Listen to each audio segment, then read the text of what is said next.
तमाम अहलियान हैदराबाद को और तेलंगाना के अवाम को और उन तमाम लोगों को जो हमारी तारीख़ को और तारीख़ी इमारतों को बचाना चाहते हैं और अपनी तारीख़ को ज़िंदा रखना चाहते हैं, उनके लिए खुशखबरी दे रहा हूँ कि अल्हम्दुलिल्लाह मजलिस इत्तेहादुल मुस्लिमीन की नुमाइंदगी पर हैदराबाद पार्लिमानी हलक़े में चार मीनार असम्बली हलक़े में खुर्शीद की ड्योढ़ी जो 140 साल पुरानी ड्योढ़ी है और एक हेरिटेज मॉन्यूमेंट है और बरसों से अवाम का ये इसरार था, मुतालबा था कि इस तारीख़ी इमारत को असर नौ इसको रिनोवेट किया जाए, इसको बचाया जाए। तो अल्हम्दुलिल्लाह आज मजलिस की नुमाइंदगी पर यहाँ पर खुर्शीद की ड्योढ़ी के रिनोवेशन का काम आप देख रहे हैं, वो ज़ेर दौरान है और क़रीब 12 करोड़ की लागत से ये काम किया जा रहा है। मैं शुक्रगुज़ार हूँ सवानी हेरिटेज कंजर्वेशन प्राइवेट लिमिटेड का कि उनको ये काम दिया गया है और मुझे यकीन है कि इंशाअल्लाह 1 साल के अंदर ये बिल्डिंग की जो ओरिजिनल खूबसूरती थी या उसके जो जो जो उसकी जो खूबसूरती थी इंशाअल्लाह ताला उसको बहाल करने की कोशिश की जा रही है। और अभी हमको ये बताया गया कि इसमें जो मटेरियल इस्तेमाल होगा वही मटेरियल गच्ची इस्तेमाल की जा रही है जो इसकी इमारत में तामीर के खुद शुरू किया गया था। तो अल्हम्दुलिल्लाह मुझे उम्मीद है कि 1 साल भर के अंदर खुर्शीद की ड्योढ़ी का ये रिनोवेशन का काम मुकम्मल हो जाएगा। इसका आर्किटेक्चरल स्टाइल ये बताया गया है कि ये इंडो यूरोपियन आर्किटेक्चरल स्टाइल है, ग्रेड 2B हेरिटेज में है और इसको डिज़ाइन किया था नवाब खुर्शीद बहादुर के दादा ने, जो शमसुल उमरा अमीर कबीर के नाम से मशहूर है, और इसको मुकम्मल किया रशीदुद्दीन खां साहब ने 19वीं सदी में। वैसे ही मैं बताना चाहूँगा गुलजार हाउस का रिनोवेशन हुआ मजलिस की नुमाइंदगी पर और जो पत्थरगट्टी में कमाने हैं उसका रिनोवेशन हुआ और ख़ास तौर से उसमें हमारे उस वक्त के रुकन असम्बली और मौजूदा रुकन बल्दिया की बड़ी मेहनत रही। ये रिनोवेशन का काम वहाँ पर हुआ है और अभी इंशाअल्लाह ताला आप देख रहे हैं सरदार महल का भी रिनोवेशन चल रहा है और पिछले 4-5 दिन पहले नए कमिश्नर बल्दिया के साथ मैंने दौरा भी किया था। तो ये हमारी कोशिश यही है कि इस हेरिटेज जो हमारे हैदराबाद का है उसको बचाया जाए, उसको अच्छा किया जाए और इंशाअल्लाह ताला इससे टूरिज़म में इजाफ़ा होगा और सबसे बड़ी बात यह है कि हम अपनी तारीख़ी इमारतों की हिफाजत करेंगे। तो ये मजलिस इत्तेहादुल मुस्लिमीन तरफ से कोशिशें की जा रही हैं। मैं अवाम नास को ये बताना ज़रूरी समझता हूँ। अभी मैं जजमेंट पढ़ा नहीं मैडम, जजमेंट पढ़ के ही बोल सकता हूँ मैं। सर, स्टेट गवर्नमेंट कल परसों से सब्सिडी सिलेंडर देने को जा रही है, 40 लाख आदमी को ही देने वाली बात कर रहे हैं सर, इसके बारे में आपका क्या? नहीं, भी गवर्नमेंट की तरफ से स्टेटमेंट जब आएगा तो उस पर भी कोई तबसरा कर सकूँगा मैं। अब आप बोल रहे नहीं मालूम मेरे को, मगर पहले ये बताया गया था कि जो भी गरीब है उनको दिया जाएगा और या फिर जिसके पास रेशन कार्ड है उनको दिया जाएगा। तो नहीं मालूम, देखना पड़ेगा क्योंकि हमारी कोशिश ये है कि और हम भी यही चाहेंगे कि जितने गरीब अफराद हैं उनको ये गैस के सिलेंडर की स्कीम में उनको फ़ायदा मिले और बरखीम इलेक्ट्रिसिटी में 200 यूनिट्स की स्कीम में उनको फ़ायदा मिले क्योंकि ये गरीबों के लिए बहुत ज़रूरी चीज़ है। असली कल आपने जलसे में असम वाले मुद्दे पर आपने बात की थी, उसमें कई लोगों का ये भी कहना था कि इसमें कहीं ना कहीं वोट बैंक के लिए बात की जा रही है, महिलाओं के वोटर्स जो मुस्लिम वोटर्स हैं उनको लेकर आप टारगेट करके बात कर रहे हैं। ऐसा है ना कि जब हम सच्चाई को बयान करते हैं तो वोट बैंक हो जाता है और नरेंद्र मोदी जो पिछले 10 साल से कर रहे मेजॉरिटी कम्युनिटी का वोट लेने के लिए, तो उसकी कोई बात नहीं करते। आसाम में जो क़ानून को आसाम के मुख्यमंत्री और बीजेपी की सरकार ने ख़त्म किया है वो भी रात के 12 बजे वो क़ानून ख़त्म करे जो 90 साल पुराना क़ानून है। उस क़ानून के तहत आसाम के मुसलमानों की शादी वहाँ के रजिस्ट्रार या क़ाज़ी के तहत होती थी और उसके बाद उनको निकाहनामा का सर्टिफिकेट मिलता था। अब उन्होंने क्या काम किया कि उसको सिस्टम को बर्खास्त कर दिया। अब मुसलमानों की शादी तो निकाह से होती है ना, तो स्पेशल मैरिज एक्ट में निकाह का प्रोविजन है क्या, बताइए मेरे को। भाई मेरा रिलीजियस ड्यूटी है, मैं अपने रिलीजन के लिहाज से शादी करूंगा ना। स्पेशल मैरिज एक्ट में तो रिलीजन नहीं है, वो तो एक न्यूट्रल सेकुलर लॉ है। तो अब निकाह का आप उसमें कॉन्सेप्ट निकाल दिए, नंबर 1।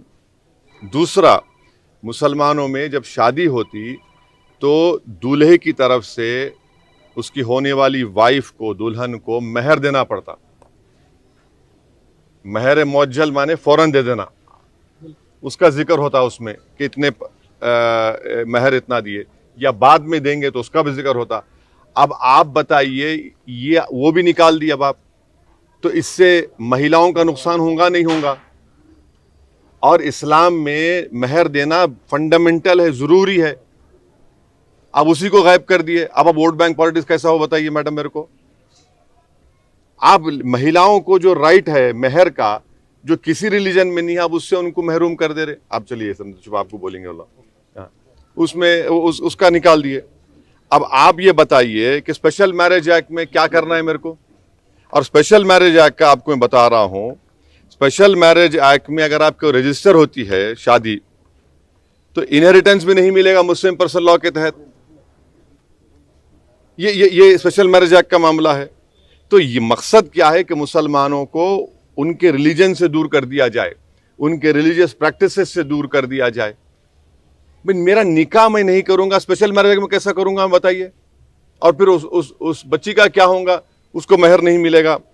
तो महर एक फंडामेंटल कंपोनेंट है मुस्लिम मैरिज में, और वो होता भी नहीं उसके बगैर। अब दूसरी बात यह है कि आसाम में जो मुसलमान है 51%, 51% मुसलमान, आसाम के 20% सबसे गरीब लोगों में शुमार होते। आप उनकी गरीबी दूर करने के लिए क्या कर रहे बताओ। आप ही तो, आपकी सरकार है ना। और वही परसेंटेज आप देख लो नॉन मुस्लिम में कम है। गरीबी जिसमें ज्यादा है वो मुसलमानों में, आप उनकी मदद नहीं कर रहे।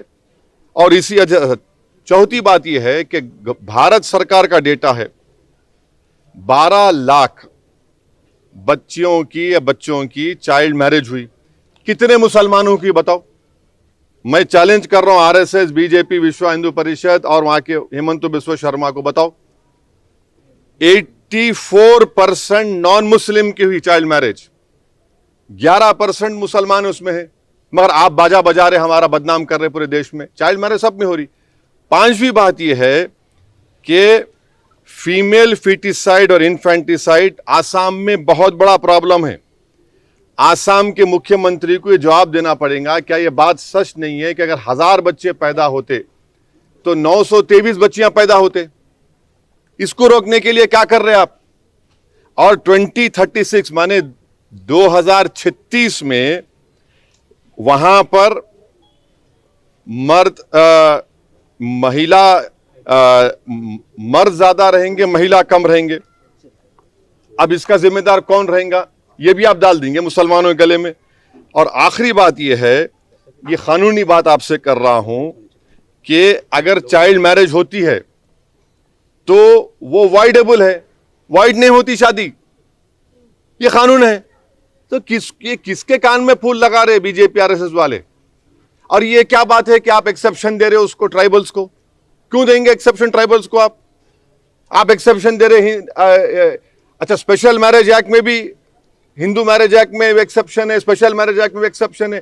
तो मकसद एक ही है कि आसाम के मुसलमानों का रिलीजियस कैरेक्टर खत्म कर दिया जाए। अब कैसे शादी होंगी बताइए, निकाह नहीं होगा, कैसे शादी करना। स्पेशल मैरिज एक्ट में निकाह होता क्या, स्पेशल मैरिज एक्ट में महर मिलता क्या लेडीज को। तो ये मकसद उनका यही है, ये इनकी नफरत है, इनका काम यह। और आसाम के मुख्यमंत्री ज्यादा हैदराबाद को आ रहे, तेलंगाना को आ रहे। अरे पहले अपने स्टेट में आप supreme court monitored NPR NRC को एक्सेप्ट क्यों नहीं कर रहे आप, उसको एक्सेप्ट करो आप। ये है। क्या आप न्यायिक तौर पर इस पर लड़ने की देख रहे हैं? अभी तो आप मेरा रिएक्शन पूछे, रिएक्शन दे दिया। अब आगे क्या करना है वो आसाम की जनता करेगी। हमको जो करना है करेंगे, नहीं करेंगे। मगर आपका सवाल का भी जवाब दिया हूं मैं। अच्छा, एक सवाल आखिरी है कि जिस तरीके से अलग अलग स्टेट्स में जो है इस तरीके के फैसले लिए जा रहे हैं, उसको आप कैसे देख रहे हैं? देखिए, उत्तराखंड में यूसीसी लेकर आए, उसमें भी क्या कर दिए, एक्सेप्शन दे दिए, ट्राइबल्स को अप्लाई नहीं होगा।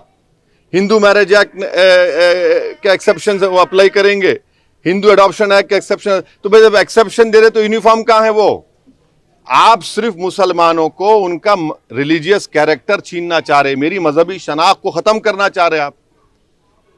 ये कैसे होगा बताइए आप? अरे अच्छा, उस उत्तराखंड के कानून में अब आप ये बोल रहे कि अगर इस्लाम में यह है कि अगर कोई औरत विडो हो जाती है उनके शौहर के इंतकाल के बाद, तो इद्दत के दिन रहते 4 महीने। आप बोल रहे वो भी अप्लाई नहीं होगा क्या? जबरदस्ती की शादी कर देंगे उसकी आप करना क्या चाह रहे? आपकी नफरत है ये, नफरत है ये। अच्छा, राइट, लिव इन रिलेशनशिप है, रजिस्टर करना, प्राइवेसी का जजमेंट क्या होगा फिर पुट्टू स्वामी का? तो ये सब चीजें हो रही है।